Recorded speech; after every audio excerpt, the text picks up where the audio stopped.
Je vous ai annoncé des gros livres de littérature étrangère. Eh bien, voici encore un. Un monde nouveau de Jess Rowe, 590 pages, traduit par Stéphane Roch aux éditions Albin Michel. Jess Rowe, c'est la première fois qu'il est traduit en français. De lui, je sais seulement qu'il est né en 1974 à Washington et qu'en 2007, la revue Granta l'a classé parmi les 20 meilleurs jeunes écrivains américains. Le Los Angeles Times a dit de ce livre, Un monde nouveau, c'est un chef-d'œuvre pour notre époque fracturée. Chef-d'œuvre, je ne sais pas. Bon livre à coup sûr et ambitieux. Mais adapté à notre époque fracturée, ça, je suis certaine que c'est juste.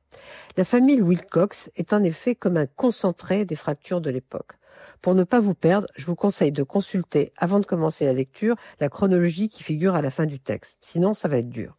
Ici, évidemment, de ces 590 pages, je ne peux que poser le décor en quelque sorte. Donc, Naomi Schifrin, la mère, géophysicienne de renom, qui se définit comme scientifique juive athée, a épousé Sandy, qui n'est pas juif, et qui est désormais avocat dans un cabinet très réputé. Ils ont eu 3 enfants. Ils ont divorcé. Sandy ne supporte pas le divorce, et il pense à se suicider. Il le fera pas. Naomi vit depuis quelque temps avec une femme. Les enfants maintenant. Patrick, l'aîné, est parti au Népal en 2003 pour devenir moine bouddhiste parce que, dit-il, j'étais absolument certain que le karma avait détruit notre famille. On le retrouve à Berlin. Je vais vous laisser découvrir pourquoi. Winter, une des filles, c'est une avocate qui s'occupe des sans-papiers. Elle vit avec un latino, elle va se marier.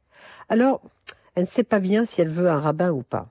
Mais je suis juive, dit-elle. Mes enfants seront juifs. Alors peut-être un rabbin. Elle s'entend très mal avec sa mère, cette Naomi, parce qu'elle lui reproche d'avoir caché à ses enfants que son père biologique, le père biologique de Naomi, était noir.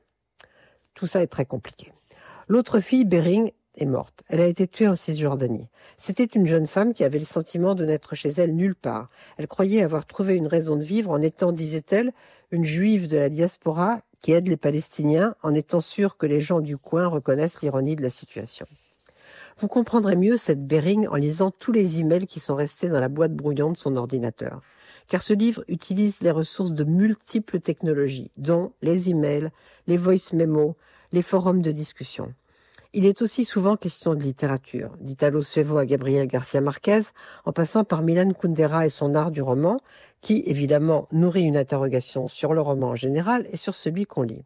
Vous l'aurez compris, vous n'allez pas vous ennuyer en lisant Un monde nouveau. Est-ce qu'il est vraiment nouveau ?